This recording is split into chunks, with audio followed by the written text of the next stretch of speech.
What is macroeconomics? Well, economics is how to conduct the affairs of the household, as oikos and nomos mean house rule. As economics is the science of scarcity, professional economists like myself, we would not have a job if everything was in abundance. While microeconomists are concerned with the individual industry, the individual company, even the individual household themselves. Macroeconomists, like myself, study aggregate, national, country, and international wide phenomena. So what do we really study and how do we really think? Well, one thing that I deal with as a macroeconomist is productive capacity. So think about when you're comparing countries, if you're going to war, which country could produce more tanks, let's just say. Or think about the North and the South of America in the Civil War, the Northerners and the Southerners, right? The Northerners had a bit more productive capacity than the Southerners. So the first big thing we look at is something like gross domestic product, or GDP. Now, before GDP, if we're trying to think about the productive capacity, we might think about counting the number of chimney stacks, as they used to do, for instance, in London hundreds of years ago.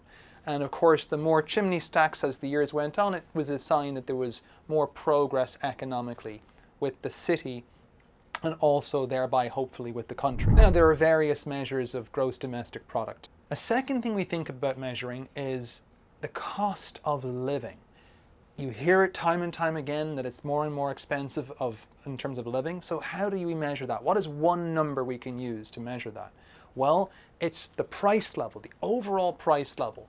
You could think about it like the price of products multiplied by the quantity that they're bought, and you could maybe divide all that by the price times the base year quantity, or an older price times the same quantity. We're looking for something like the Consumer Price Index here, or the CPI. And as this changes, if this is going up over time, then we think about the cost going up over time. The change is the inflation, and the percentage change is the rate of inflation. A third major thing that us macroeconomists study is joblessness. Nobody wants to be unemployed, right? But unemployment, that is the third major thing that we consider at the aggregate level. So we're thinking about productive capacity, the cost of living, and joblessness. But how do we get there? Well, we're going to start with models. Macroeconomists, we do it with models, right? So we work with models all the time. And, you know, the idea of the model is that it's supposed to be a simplification of reality. So when you have a small child and they're playing with a toy car on the ground, they're just learning the basic rudimentary law of physics, the motion of the car. They don't need the internal combustion engine. They don't need too much complications. They're just learning basic motion. The same with something as complicated as an economy. We're looking at simplifications, like what are the necessary simplifications? Not too many simplifications so that it's not realistic, but we're not trying to make it realistic. We're trying to make it useful to understand the goings on and the underpinnings of the economy. It's just a necessary simplification to understand the world. Now, we also use different models, right? It's like you wouldn't use a knife to clean a window. Like maybe you would, but we have different models if we're looking at labor or humans that are working, or if we're looking at, let's say, international, we have to think about things like the price of currencies, relative currencies like exchange rates. If we're looking at models that apply just this year or in a few years, or models where we're trying to explain the growth over several years or even several decades. You can really divide this up into two in terms of the short run, where you're looking at sticky prices. By and large, there's some studies, Blinder and others, that show that most businesses and firms, when you ask them, okay, think about your most important product, how often do you change the price of your most important product? Typically, it's not more than once or twice a year. In fact, over 50% of firms do not change their price by more than twice a year. Now, we're not thinking about a lot of the food companies in terms of, the actual price in the grocery stores. But when you think about companies, for instance, like Apple, if you look at Apple products, if you look at their iPhones, if you look at their MacBooks, they don't actually change the price all too often. Same with cars. Car companies don't change the price of their cars, like for instance, whether it's Ford, whether it's Subaru, whether it's Tesla, prices don't change that drastically, that quickly. So these first class of models are sticky price models. Second class of models apply in the long run. So we're not talking about 1 year or even 7 years. So the rule of thumb could be 7 years. But really it's just how long does it take until prices are fully flexible. These are classical, flexible market clearing price models. So where the market clears to balance demand and supply, then the price can adjust so that the actual cross we meet in that equilibrium, that price, the fact that price can move to adjust, whether it's the price level, whether it's the interest rate, whether it's the exchange rate, other things as well that are nominal variables. They're only measured in terms of prices as opposed to real variables, which are measured in terms of physical quantities. Real could be the number of you and me, workers, the number of human beings unemployed, right, or employed. That's a real variable. When you adjust for the cost of living, you adjust for inflation. Like you might make 3% on interest, but what if inflation was 4%? Well, you've actually lost 1%. The real return was -1. So the real return adjusts for inflation. So we're looking at real variables or we're looking at nominal variables. But really the two big distinctions here is the short run modeling and the long run modeling. So the short run, typically we're looking at sticky prices. There's some reason why we get more frictions, we get like more unemployment, more stickiness, so the price is not adjusting to balance demand and supply, whereas in the long run everything works out, everything is good. You could think of the long run as maybe you're libertarian, classical, Republican, and your short run more Democrat, interventional, etc. And a lot of the argument between the new Keynesians on the Democrat side, maybe and this is oversimplification here, but the Republicans are more on the classical side, is they're just talking about different time horizons. They can both be right. They're just looking at different time horizons. One is looking at short run, where yes, prices are sticky. That creates unemployment. That can provide more of a role for government intervention. But in the long run, the market clears. You have Jean-Baptiste Say's law that supply creates its own demand. But that tends to be more true in the long run, because in the short run, there's just so many rigidities or stickiness. And there's a lot of evidence for that in the short run, but not so much in the long run. Again, it's a little more nuanced at the higher level. What kind of data do we use? In the US, we use, for instance, the Bureau of Economic Analysis. That's the BEA, from the Department of Commerce. So it's housed within the Department of Commerce. And that has data, for instance, on gross domestic product or national income and product accounting, NEPA data for the US within the country. There are other, let's say, balance of payments statistics and other accounts when you're looking at international. Now with the BEA, when they're measuring the GDP, there's all kinds of things. They're looking at new goods and services. Goods are tangible, you can feel them.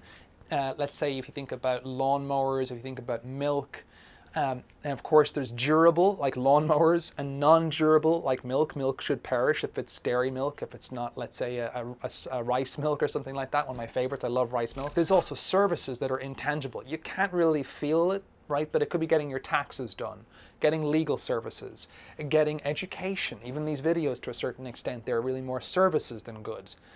Online services. They're both products, goods and services. So it's all these goods and services that are produced domestically within the country. So it doesn't matter if it's produced abroad, it's to do with domestic production within the country. That's for gross domestic product. Of course, there's a rich nuance, and this video is long enough as it is, go into more nuances of other measures. We're only looking at new products as well. We're not thinking about a house that was built in 1907. That was part of 1907's GDP.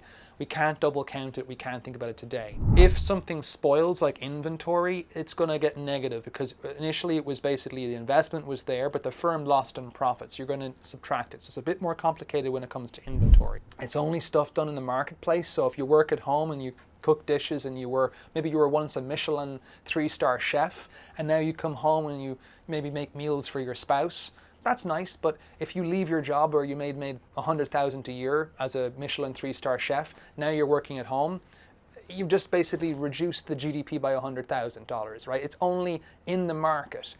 It doesn't include, obviously, illegal, illicit activities. That's part of the black economy. And also it doesn't include items that have not had tax paid on them, the grey economy. So doing work and not paying taxes on it illegally, like that's evading tax. Not avoiding, that's legal means. Avoiding is fine, it's legal means to reduce your tax bill. Evading is things that are a no-no. So beyond GDP and the Bureau of Economic Analysis, let's take a little walk and work somewhere else. Get an internship, let's say, as opposed to being in the Department of Commerce, now we're going to go to the Department of Labor.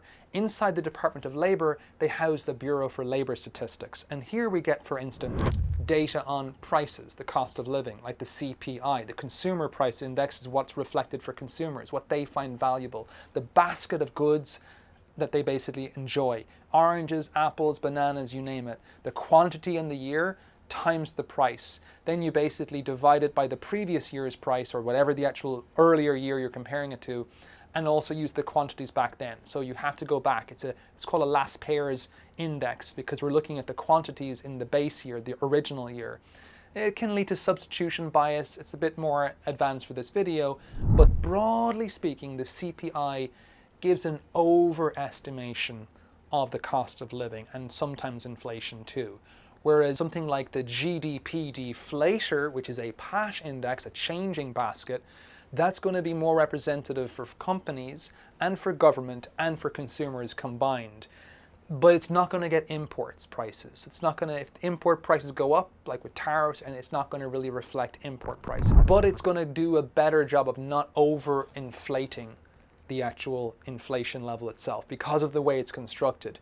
Now, what the Federal Reserve does is it also publishes what's called the PCE, Personal Consumption Expenditure. And this measure combines both. It's looking just at what consumers are buying, so consumption as well as imports, but it's stripping out investment for firms and also government spending for public sector. That's what the Fed is interested in. In addition to the prices, the Bureau of Labor Statistics also has data on unemployment. Now, we can get these, for instance, from the household survey or the establishment survey.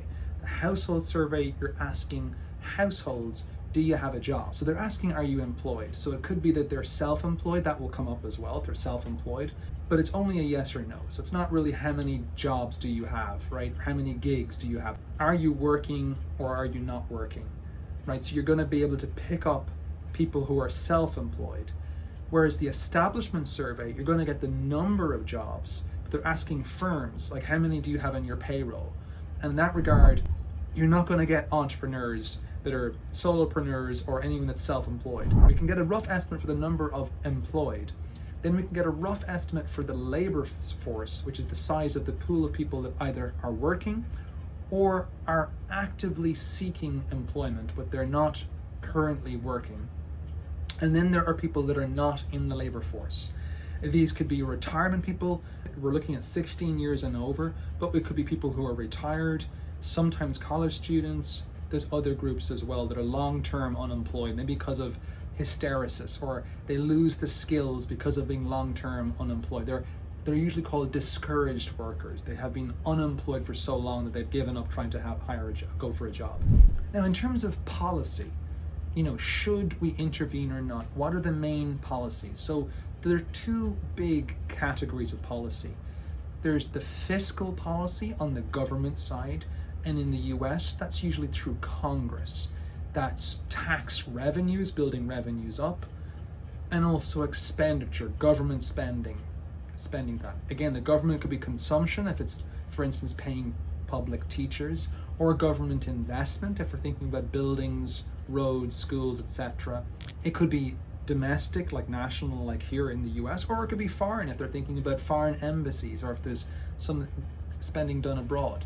Now, fiscal policy, the government spending and the taxation, again, that's the Congress.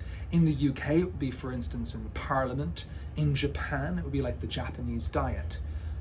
But typically in most of these countries, it's separated or it's independent from the other side, which is not government. It is monetary policy. And monetary policy has to do with money supply, typically, or interest rates, which are becoming increasingly more important than what we used to focus on, which was the money, the quantity of money. So interest rates, monetary policy, this is conducted in the US by the Federal Reserve System, which is a regional system of several major Federal Reserve banks. and they're reporting to the government, but they're independent from, so they've got longer terms, let's say for the chairperson of the Federal Reserve. Now, they mostly make most of their decisions in Washington, D.C., in the D.C. Board of Governors, and they conduct most of their transactions, their monetary policy, in the New York Fed. But there are several Feds, for instance, my local one here, the Federal Reserve Bank of Philadelphia, where I've been temporarily working. There's also ones like the Federal Reserve Bank of Chicago. There's also the Federal Reserve Bank of Cleveland, and so on and so forth. So monetary policy in the US is by the Federal Reserve. In Europe, in the Euro area, for the countries that are using Euro, it would be the European Central Bank. In the UK, with the sterling, it would be the Bank of England. In Japan, with the yen, it would be the Bank of Japan, right? So big separation between fiscal policy and monetary policy. There is interaction effects in some countries. They're done by the same, but we've seen several benefits over the years of separating them, because when they're together, it's like you have access to the printing press right in your room. Well, if I want to get a t-shirt, I'm just going to print money. I got the printing press right here. I can print money and get my t-shirt, right?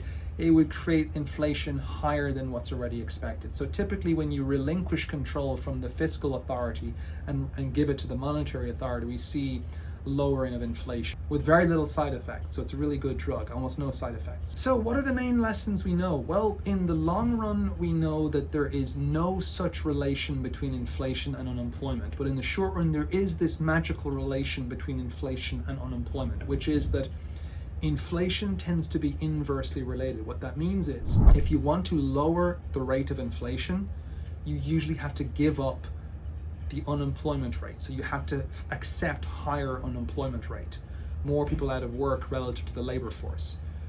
But if you want to lower unemployment rate, you have to accept that it can come with higher inflation. And this was really pivotal in the early years, around the time we were getting Nobel being introduced in economics. The Phillips curve. But Milton Friedman was popular theory ahead of facts for showing that this should not hold in the long run, and indeed it did not hold in the long run. By the 1970s, with stagflation, the combination of inflation and stagnation, we were away from that lovely inverse relation. All of a sudden we had both the vice, the evils of high inflation and high unemployment. So the theory just broke down in the long run. In the short run, there is a trade-off, but not in the long run. However, there is a trade-off with stability of inflation and stability of unemployment, or the variation or the variance or the square root of the variance, the standard deviation, the volatility, the risk, the spread. So if you want to have a lot of calmness in your inflation, you have to accept roughness or choppiness, like choppy water in unemployment rates. So they can be moving around a lot. The unemployment can move around a lot if you want to stabilize inflation. Whereas if you want to stabilize unemployment rates, you don't want it jumping up and down too much. You have to accept that inflation can go all over the place. Maybe it's 3% one year, it's 6% the next year, right? So that's a trade-off. In Europe, it's heavily focused on stabilizing the movement of inflation so that it doesn't move around too much. In the US, they're equally stabilized thanks to the dual mandate of price stability and full employment.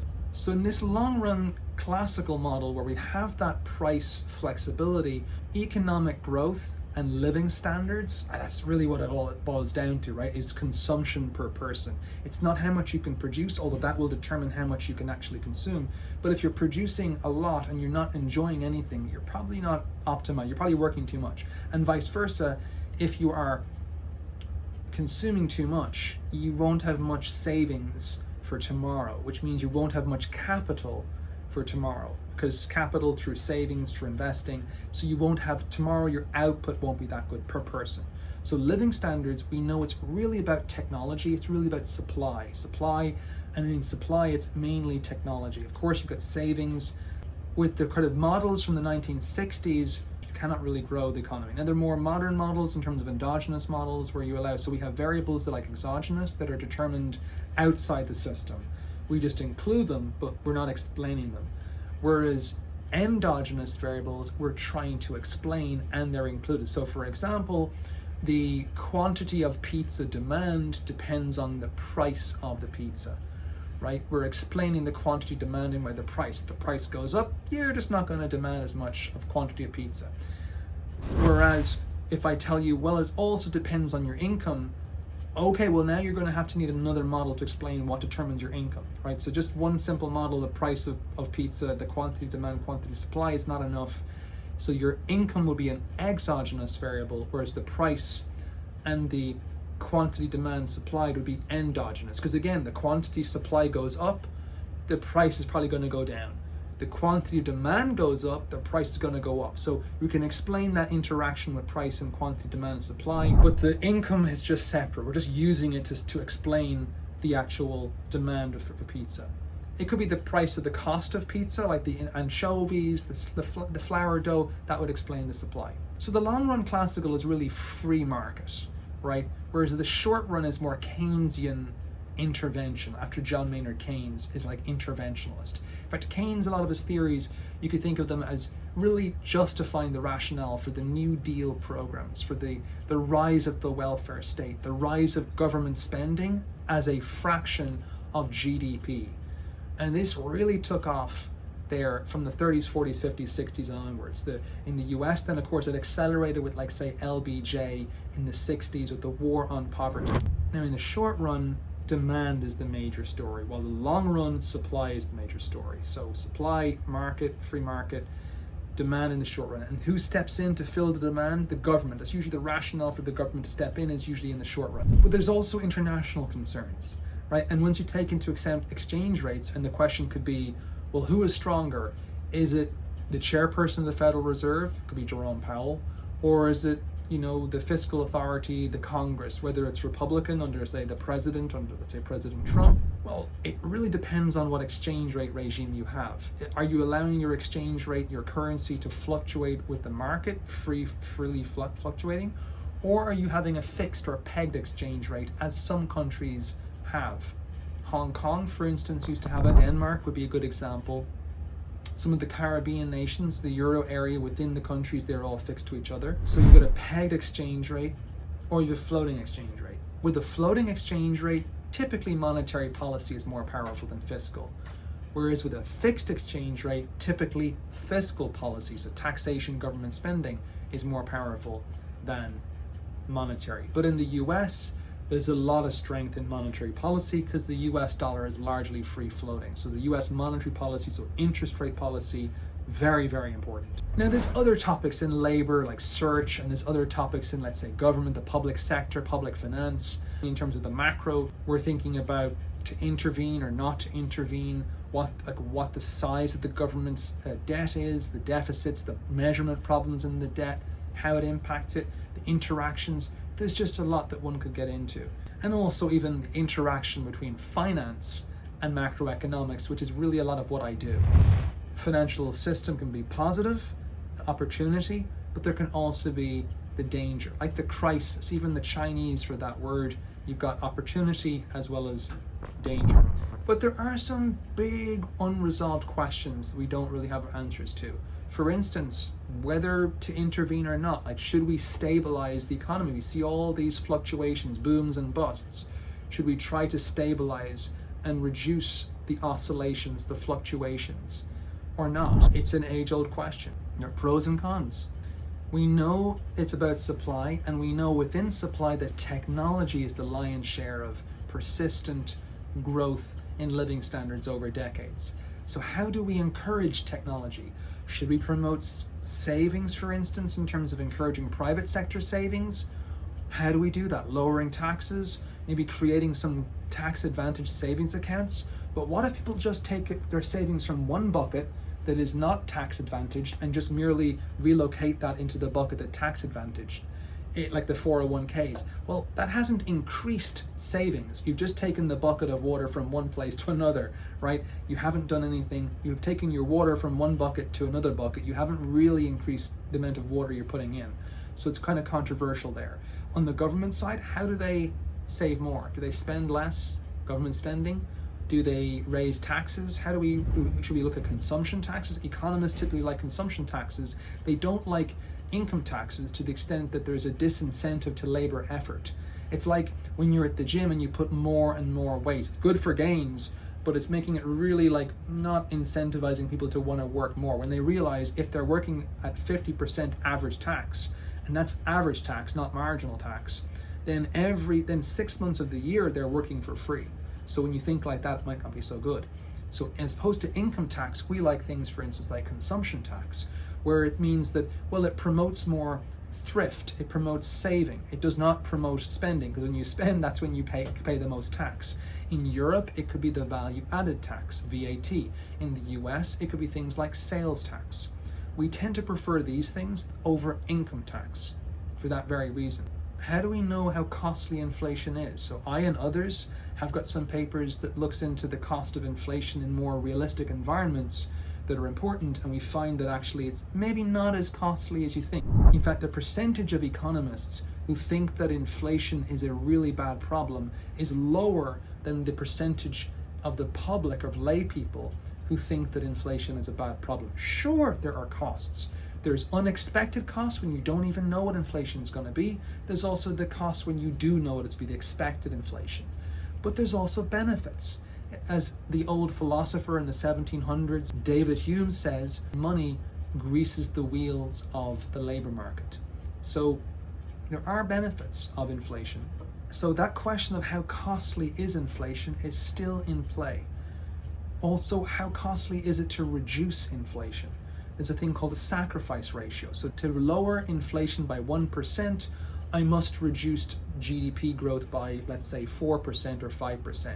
Now, it could be lower in with some of our assumptions that are more modern assumptions. It could be lower, like 3% or even lower. So it's changing over time. We don't know what the true cost of lowering inflation is. And there's plenty of other unresolved questions and lessons. And of course, then it does start to get quite advanced pretty quickly. We start thinking about making our models more complicated to take on more realities, making them go from static or like before and after, like the pictures, to the full glow up on Instagram or TikTok or YouTube, the movie dynamics. We go to dynamics. We're looking at trajectories. We want to see what was the path if you were doing weight training and you lost weight before gaining it. So a lot of the time, economics and macroeconomics can be the most frustrating profession, because you're sitting here, the patient is the country, and they won't take the medicine, and you're sitting back looking at it going, yeah, economists are not really responsible, they're just there in the sidelines, and you kind of know the cure a lot of the time for long run problems, or for the long run ones, sure, there's a bit more consensus. For the short ones, it's a bit more difficult. And there's also randomness and stochastic aspects. We don't just have to contend with the weather, as meteorologists do, with like acts of God for the weather. We also have to contend with the human unpredictability. You know, whether your friend is going to show up to a party. So it does get pretty advanced pretty quickly, and that's what I spent the last 20 years doing. First 10 in training and the last 10 as a professor. For those that want to learn more about macroeconomics or more about me, the links are in the description. So click on that like button and like this video for more.